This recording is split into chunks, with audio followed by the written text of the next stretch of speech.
Subscribe کیجیے ہمارے channel نور رضا کو اور بیل آئیکن کو پریس کیجیے جس سے آپ کو ہماری نیو ویڈیو کی نوٹیفیکیشن ملتی رہے۔ میرے پیارے آقا علیہ السلام کے پیارے دیوانوں، ولیوں میں ہر ولی کی شان جدا جدا ہے۔ عام اولیاء اللہ کے بارے میں یہ فضیلت بیان کی گئی، لیکن وہ لوگ جو حضور علیہ السلام کے خاندان کے اولیاء ہیں ان کی شان ہی کچھ اور ہے، اور اسی خاندان سے حضرت مخدوم اشرف جہانگیر سمنانی کا تعلق ہے۔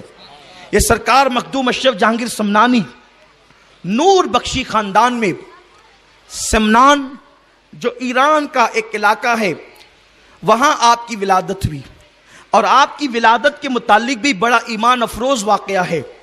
آپ کے ابا جان حضرت ابراہیم نور بخشی یہ وقت کے تاجدار تھے، بادشاہ تھے، اور آپ کو کوئی اولاد نہ تھی، اولاد نہیں تھی، بڑی فکر رہتی تھی کہ اولاد نہیں ہے تو میرا تخت سنبھالے گا کون۔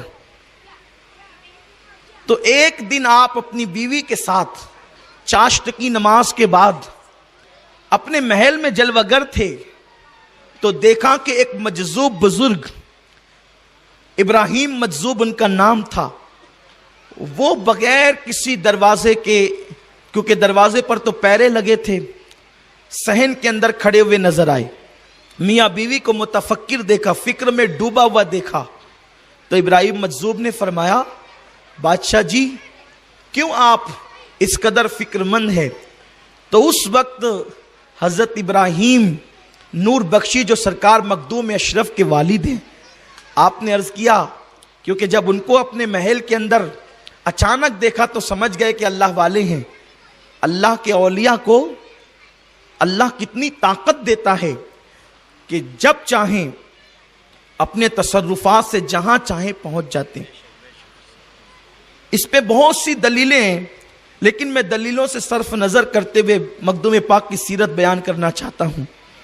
اس کی وجہ صرف ایک دلیل پیش کرتا ہوں کہ ولی کا تصرف اتنا ہے کہ وہ جب چاہیں جہاں چاہیں اپنی ولایت کی طاقت سے، اللہ کی دی ہوئی طاقت سے پہنچ جاتے ہیں۔ جیسے کہ سورہ نمل کے اندر اللہ پاک نے حضرت آصف ابن برخیہ کا ذکر کیا کہ آصف بن برخیہ پلک کے جھپکتے آپ نے یمن سے جو ہے وہ تخت بلقیس ملک شام میں لا کر کے پیش کر دیا۔ یہ قرآن میں موجود ہے، یعنی اپنی جگہ سے ہٹے بھی نہیں، اور وہ یمن بھی پہنچے، یہاں بھی موجود وہاں بھی موجود، یہاں بھی موجود وہاں بھی موجود۔ اور یہ کون کہہ رہا ہے؟ قرآن کہہ رہا ہے کہ پلک جھپکتے انہوں نے تخت بلقیس لا کر کے پیش کر دیا۔ تو یہی عقیدہ قرآن سے ملا ہے کہ اللہ تعالیٰ جس کو طاقت دے، ولایت کی طاقت، تو وہ اپنی طاقت سے جہاں چاہتا ہے پہنچ جاتا ہے، اور جو پہنچ جاتا ہے تو وہ نظر بھی آتا ہے، لیکن نظر آنے کے لیے ایسی نظر چاہیے۔ وہ تو جلوہ بکھیر رہے ہیں لیکن ہماری نظر کام نہیں کرتی، اور جس پہ کرم ہو جاتا ہے وہ پھر اس کو نظر بھی آتے ہیں۔ میرے پیارے آقا صلی اللہ علیہ وسلم کے پیارے دیوانوں، تو حضرت ابراہیم نور بخشی سرکار مخدوم اشرف کے والد کہتے ہیں کہ بابا جی بات یہ ہے کہ گھر میں اولاد نہیں ہے، بیٹا چاہیے۔ تو آپ نے فرمایا کہ جا، میں تجھے بیٹے کی ایک نہیں بلکہ 2 بیٹوں کی تجھے بشارت دیتا ہوں، اور نام بھی عطا فرمایا۔ ایک کا نام محمد اشرف ہوگا اور دوسرے کا نام محمد عارف ہوگا۔ آپ غور فرمائیں، 2 بیٹوں کی بشارت دی، اور فرمایا جو اشرف ہوگا وہ اپنے وقت کا بہت بڑا ولی ہوگا، اور اس کا فیضان مشرق سے لے کر مغرب تک کے جو ہے وہ پھیلے گا، اور شمال سے لے کر جنوب تک کے پھیلے گا۔ آپ غور فرمائیں، لوگ کہتے ہیں کل کیا ہونا ہے یہ کسی کو نہیں پتا، بالکل نہیں پتا۔ اللہ جس کو نہ بتائے کسی کو کل کیا، پل میں کیا ہونا ہے کسی کو نہیں پتا، لیکن اگر اللہ بتا دے تو قیامت تک کے حالات اللہ کے ولیوں کو بھی پتا چل جاتے ہیں۔ تو مخدوم اشرف کی ولادت نہیں ہوئی، اور اس کے بعد وہ فرماتے ہیں کہ تمہارے گھر بیٹا پیدا ہوگا، اور اس کے بعد وہ کہتے ہیں لیکن سنو سنو، اس پر یہ جو دعا کی جا رہی ہے یہ یوں ہی نہیں ہے بلکہ اس کی بھاری قیمت تمہیں دینی پڑے گی۔ اور اس کے بعد آپ یہ کہہ کر کے تشریف لے گئے۔ پھر کیا تھا؟ خوشی کی ایک لہر دوڑ گئی، گویا کہ حضرت ابراہیم نور بخشی کے آنگن میں خوشیوں کے پھول کھلنے لگے، اور چند دنوں کے بعد خوشخبری ملی کہ جو ہے وہ محترمہ کے شکم کے اندر کوئی پروان چڑھ رہا ہے، کوئی مہمان آنے والا ہے۔ اور اس کے بعد اللہ اکبر، اللہ اللہ، سرکار مخدوم اشرف کی آمد سے پہلے مصطفیٰ جان رحمت ان کی امی کے خواب میں تشریف لا کر فرماتے ہیں بیٹی تیرے شکم میں جو بچہ پرورش پا رہا ہے وہ اپنے دور کے اولیاء میں ایک بلند مقام رکھنے والا ولی ہوگا. اور اس طرح 708 ہجری کے اندر حضرت سیدنا مخدوم اشرف جہانگیر سمنانی کی ولادت ہوتی ہے. میرے آقا صلی اللہ علیہ وسلم کے دیوانوں حضرت مخدوم پاک ابھی ننھے سے بچے ہیں. آپ مدرسہ آتے جاتے ہیں کہ اس درمیان میں آپ کی ملاقات حضرت سیدنا خضر علیہ السلام سے ہوتی ہے. جناب خضر سے آپ کی ملاقات بچپن میں ہوئی. چہرے سے نورانیت ظاہر تھی اور نسب حسینی تھا. اللہ اکبر. میرے آقا صلی اللہ علیہ وسلم کے دیوانوں اس وقت جب جناب خضر سے ملاقات ہوئی تو حضرت خضر علیہ السلام نے اسم جلالت اللہ کی تعلیم دی. اور یہ اسم جلالت اللہ ہم بھی پڑھتے ہیں, لوگ بھی پڑھتے ہیں, لیکن یہ ایسے انداز سے تعلیم دی پڑھنے کی نہ زبان ہلے نہ ہونٹ حرکت کرے. وہ ایک باطنی ذکر ہے جو صوفیاء کرام اپنے مریدوں کو کرنے کے لیے تعلیم دیتے ہیں. اللہ اکبر. پھر حضرت مخدوم اشرف نے 2 سال تک کے اسم جلالت اللہ کا ذکر کیا. اور جب ذکر کیا تو آپ کی ملاقات عالم رویا میں حضرت سیدنا اویس قرنی سے ہوئی. اویس قرنی نے آپ کو اپنے باطنی فیضان سے مالا مال کیا. اس طرح سے آپ کو روحانی طاقت جو ہے وہ حضرت اویس قرنی رضی اللہ تعالیٰ سے نصیب ہوئی اور دل دنیا سے اچاٹ ہوا. لیکن اس کے بعد والد بزرگوار کا انتقال ہوا. والد کے انتقال کے بعد کم عمری میں آپ جو ہے تخت سلطنت کو سنبھالتے ہیں اور 10 سال تک کے آپ انتہائی جو ہے وہ عدل و انصاف کے ساتھ اور منہاج نبوت پر جو ہے اللہ اکبر حکومت اور سلطنت کا کارنامہ انجام دیتے ہیں. جن دنوں حضرت مخدوم اشرف جہانگیر سمنانی رضی اللہ تعالیٰ عنہ اللہ اکبر 10 سال تک کے حکومت کا انداز جو ہے وہ بادشاہوں کی طرح نہیں بلکہ صوفیوں کی طرح, اللہ کے برگزیدہ بندوں کی طرح, بلکہ سیدنا فاروق اعظم کے نقش قدم پر چلتے ہوئے جو آپ جو ہے وہ بادشاہی خدمت انجام دے رہے تھے اس میں آپ نے عدل و انصاف کے بڑے کارنامے انجام دیے. اس سلسلے میں ایک واقعہ عرض کر کے آگے بڑھتا ہوں. حضرت مخدوم پاک اپنے ساتھیوں کے ساتھ شکار پر گئے ہوئے تھے. سپاہ موجود تھی اور آپ شکار کرنا چاہتے تھے. ایسے عالم کے اندر مخدوم پاک کی بارگاہ میں ایک بوڑھی عورت آئی اور وہ عورت گولن تھی. اس نے عرض کیا اے بادشاہ تیرے سپاہی نے ظلم سے میرا دہی چھین لیا اور دہی چھین کر کے کھا گیا. آپ نے فرمایا کیا تو اس کو پہچانتی ہے؟ اس نے کہا ہاں اگر وہ میرے سامنے آئے تو میں اس کو پہچان لوں گی. آپ غور کریں ہمارے آقاؤں نے جو بادشاہت کی اولیاء اللہ نے وہ کس شان سے کی, عدل و انصاف کے ساتھ کی ہے. اللہ اکبر. کہ اگر کوئی اپنا سپاہی بھی کسی سے ظلمن کو چھین کر کے کھا لے تو کس طریقے سے انصاف دلاتے ہیں. بڑھیا کے لیے سارے سپاہیوں کو جمع کیا اور اس کے بعد ایک سپاہی کے بارے میں بڑھیا نے کہا یہ دیکھیے اسی نے میرا دہی کھایا ہے. آپ نے فرمایا تو نے اس کا دہی کھایا؟ اس نے ڈر کے مارے جھوٹ بولا نہیں حضرت میں نے نہیں کھایا. آپ نے فرمایا رک, اور اس کو فرمایا کہ جا اس جنگل کے اندر دوڑ. 7 چکر لگوائے, اس کو خوب دوڑایا.